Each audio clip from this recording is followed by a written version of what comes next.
I hope that you enjoy our videos, and please press like, it'll help us a lot. If you want a copy of my book, The Speculator's Mosaic, you can find that on Amazon.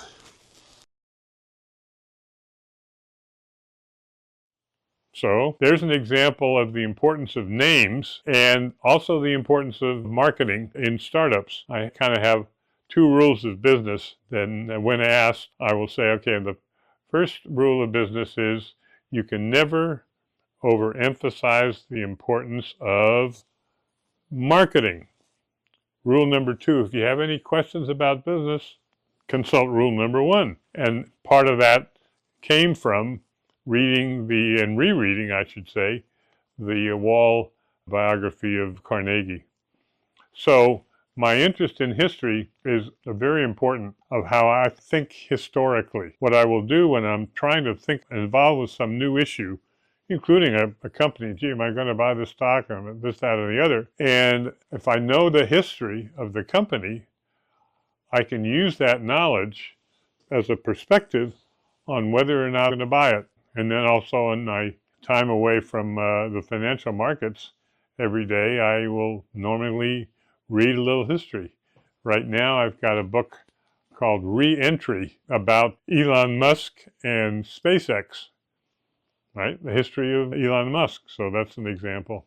I will finally say, if I were asked the history of what business person probably had the greatest impact on me, it would have to be The Little Kingdom, which was a biography of the start of Apple computer and Steve Jobs.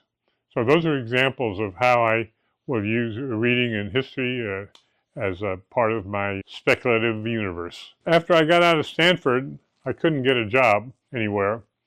And the reason was that we're talking about 1965, and about a month after I graduated, the then President of the United States, his name was Lyndon Baines Johnson, he said, "We will stand in Vietnam, and we're going to draft everybody in the country, including recent college graduates like me." I had seen that coming a couple weeks in advance, just after I graduated from Stanford, and I said to myself, how do I feel about, being drafted? And I said, with my eyesight, I'm nearsighted, I said, if they put me in the combat line, it would be about a pretty good chance that we'd already lost the war. So I said to myself, what are my options?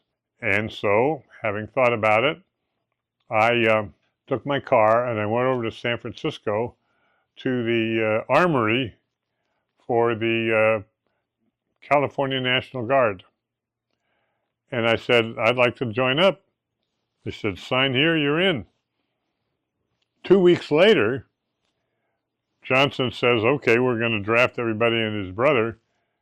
And so all the National Guard armies, the recruits came pouring in, but I was already in.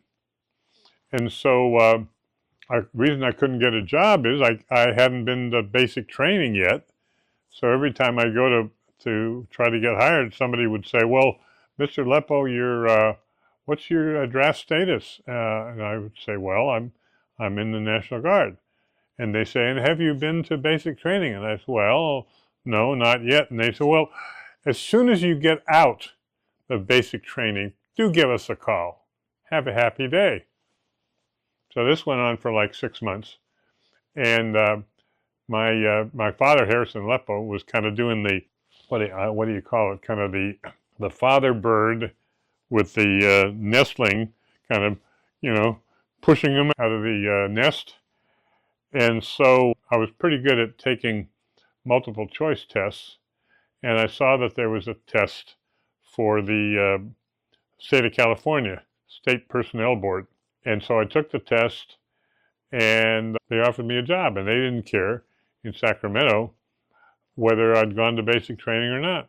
I recently have noticed that we've had significant increase in the number of subscribers. So we want to thank you for your interest. And because there seems to be some continuing speech restrictions going on with some of the platforms, you may want to come to one of our other platforms that may have more information that we can share with you than what you're seeing now.